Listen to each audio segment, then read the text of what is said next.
हम उम्मीद करते हैं कि 10,000 करोड़ तो भी मुस्लिम माइनॉरिटीज को ये बजट दे। कर्नाटक वक्फ बोर्ड को कम से कम 1,000 करोड़ रुपए जारी किया जाए। केएमडीसी को भी 1,000 करोड़ रुपए का बजट रिलीज किया जाए। काउ स्लॉटर एक्ट पास करने से लाखों कुरैश भाई मेरे बेरोजगार हो गए हैं। बीजेपी हुकूमत ने सीएम एमएसडीपी स्कीम को पूरी तरीके से बंद किया गया है। शादी भाग्य स्कीम को भी दोबारा से शुरू करने की हम तलब करते हैं और मदरसा डेवलपमेंट के लिए भी ज्यादा से ज्यादा फंड रिलीज करिए। कर्नाटका उर्दू एकेडमी को कम से कम 10 करोड़ रुपए का बजट देना चाहिए। कर्नाटक में मुस्लिम माइनॉरिटी के लिए माइनॉरिटी हॉस्टल हर तालुके में बनाना चाहिए। जिन जिन डिस्ट्रिक्ट में मौलाना आजाद भवन नहीं है वहां पर मौलाना आजाद भवन बनाना चाहिए। माइनॉरिटी के ग्रेजुएट स्टूडेंट को यूपीएससी और केपीएससी एग्जाम के तैयारी के लिए फंड अलॉट करना चाहिए।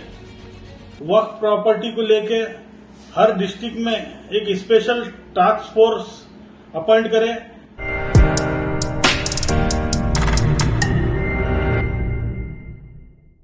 अस्सलाम वालेकुम रहमतुल्लाहि व बरकातहू। आदाब अर्ज़े। जैसा कि आप सभी जानते हैं कि कर्नाटक रियासत में फर्स्ट वीक मार्च में कर्नाटक रियासत का बजट पेश कर रहे हैं सीएम बसवराज बोम्मैया साहब।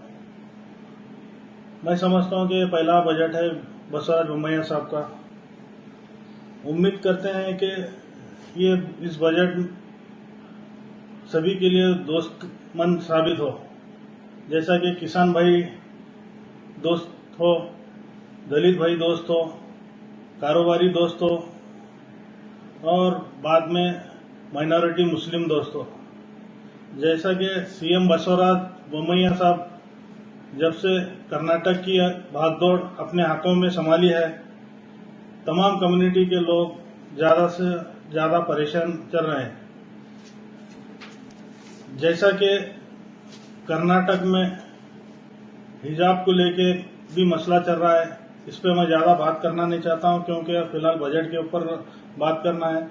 जैसा कि हमारे प्रधानमंत्री जी मोदी साहब बोलते हैं, सबका साथ सबका विश्वास और सबका साथ सबका विश्वास और सबका साथ जो नारा लगाते हैं, उस नारे के तहत तमाम कम्युनिटी को ये बजट फायदेमंद और हेल्दी बजट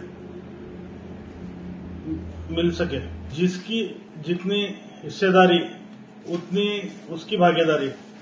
जैसा कि कर्नाटक में मुस्लिम 14% है, जैसा कि आप सभी जानते हैं, तो 14% जो मुसलमान की जो पॉपुलेशन है कर्नाटक में, इस तरह से अगर देखा जाए तो लास्ट ईयर येडियुरप्पा साहब 2,46,000 करोड़ का जो बजट पेश किया गया था, तो मैं समझता हूं इस बजट में इससे भी ज्यादा होगा।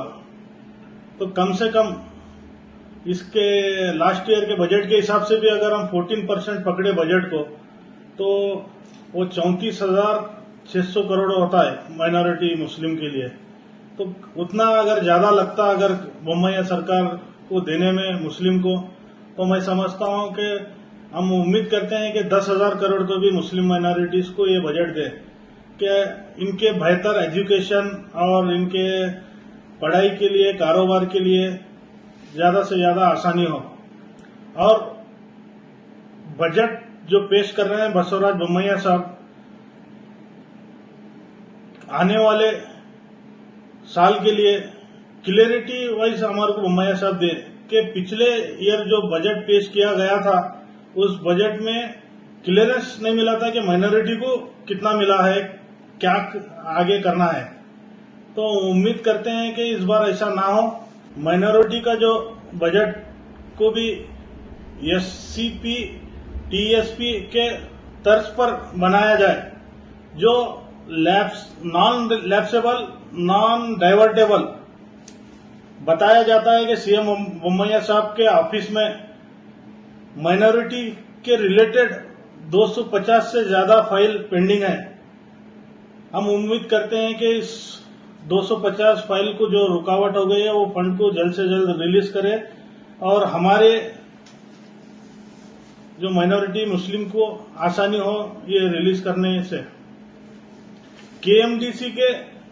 केएमडीसी को भी 1000 करोड़ रुपए का बजट रिलीज किया जाए कर्नाटक हुकूमत की तरफ से, जिसमें माइनॉरिटी के तमाम एजुकेशन को, स्टूडेंट को और एजुकेशन लोन हासिल करने में आसानी हो और साथ ही साथ माइनॉरिटी के रोजगार, नौजवान को भी बगैर कोई इंटरेस्ट के लोन उनको देना चाहिए। कांग्रेस सिद्धरामैया हुकूमत के चले जाने के बाद ये कर्नाटक के माइनॉरिटी स्टूडेंट को केएमडीसी लोन नहीं मिल रहा है। केएमडीसी के लोन हजारों एप्लीकेशन फिलहाल पेंडिंग रखा गया है। तो हम चाहते हैं कि कर्नाटक में जितने भी केएमडीसी के एप्लीकेशन लोन के लिए जो आए थे उसको जल्द से जल्द क्लियर करें।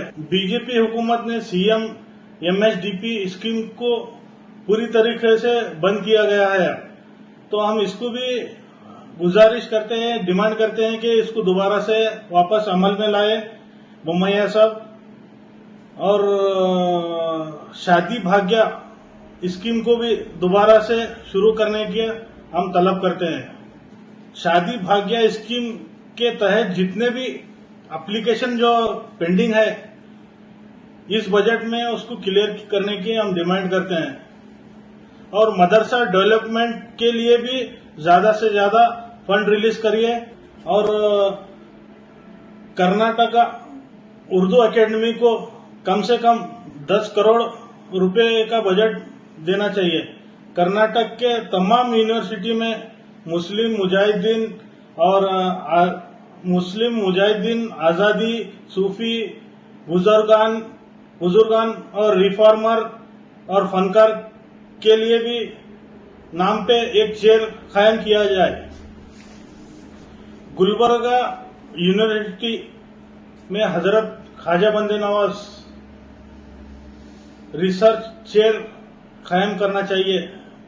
ये एक हमारा स्पेशल डिमांड है। कर्नाटक में माइनॉरिटी के लिए मस्जिद, मोरारजी देसाई स्कूल और मौलाना आजाद पीयू कॉलेज को भी अमल में लाए और उसका कॉलेजेस बनाना चाहिए। कर्नाटक में मुस्लिम माइनॉरिटी के लिए माइनॉरिटी हॉस्टल हर तालुके में बनाना चाहिए। माइनॉरिटी को अपने एजुकेशन इंस्टीट्यूट डालने के लिए भी आसानी से परमिशन दिया जाए। कुछ मुस्लिम माइनॉरिटी को इंसेंटिव भी दिया जाए कि बेहतर आने वाले हिंदुस्तान के फ्यूचर को मजबूती मिले। माइनॉरिटी से जुड़े हुए तमाम डिपार्टमेंट को एक छत के नीचे लाने के लिए सिद्धरामैया हुकूमत ने मौलाना आजाद भवन हर डिस्ट्रिक्ट में तामीर करने का ऐलान किए थे। मौजूदा हुकूमत ने उसको नहीं किया अभी अमल में। तो हमारा भी मुतालबा है कि जिन जिन डिस्ट्रिक्ट में मौलाना आजाद भवन नहीं है वहां पर मौलाना आजाद भवन बनाना चाहिए। अहम बात है, हाई स्कूल में जेर तालीम बच्चों के लिए दोबारा रेमिडियल क्लास स्टार्ट करना चाहिए। इसके अलावा माइनॉरिटी के ग्रेजुएट स्टूडेंट को यूपीएससी और केपीएससी एग्जाम के तैयारी के लिए फंड अलॉट करना चाहिए। जेईई और नीट के लिए भी माइनॉरिटी स्टूडेंट को तैयार करने के लिए फंड देना चाहिए। कर्नाटक वक्फ बोर्ड को कम से कम 1000 करोड़ रुपए जारी किया जाए। ताकि बची हुई वक्फ प्रॉपर्टी को सेव कर सके। कर्नाटक वक्फ बोर्ड के चेयरमैन एन.के. साफी शादी ने 377 करोड़ रुपए तलब किया। हमारा मुतालबा है कि चेयरमैन साहब को इससे दुगना अता करे गवर्नमेंट। इससे जो कर्नाटक में 1,17,000 एकड़ जो वक्फ प्रॉपर्टी है, उसमें से 75,000 एकड़ वक्फ प्रॉपर्टी पे इलीगल कब्जा है। तो हम सरकार कर्नाटक, रियासत कर्नाटक, सीएम बोम्मैया साहब से रिक्वेस्ट करते हैं कि इस पर भी रोशनी डाले और दोबारा सर्वे कराए। वक्फ प्रॉपर्टी को लेके हर डिस्ट्रिक्ट में एक स्पेशल टास्क फोर्स अपॉइंट करे जल्द से जल्द। ये हमारी डिमांड है सीएम बोम्मैया साहब से।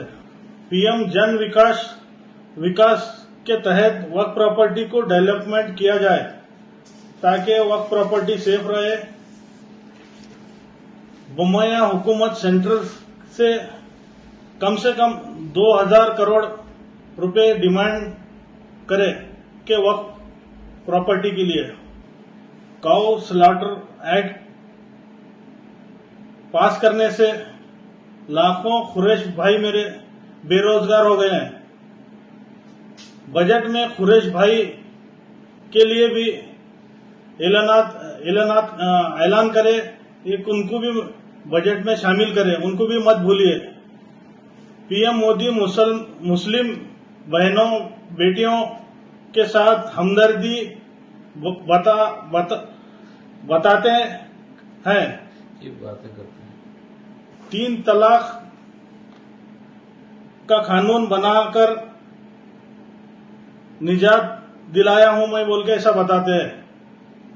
तो इसके तहत सीएम बोम्मैया साहब हमारा मुतालबा है कि मुस्लिम लेडीज को भी अपने पैरों पे खड़ा होने का मौका दीजिए। उनके लिए भी फंड, जैसे कि मुस्लिम लड़कियों को ग्रेजुएशन में उनके लिए लैपटॉप और स्कॉलरशिप का ऐलान किया करें। मुस्लिम बहनों को बगैर कोई सूद के भी लोन दीजिए ताकि वो अपने पैरों पे खड़े होने पे आसान हो।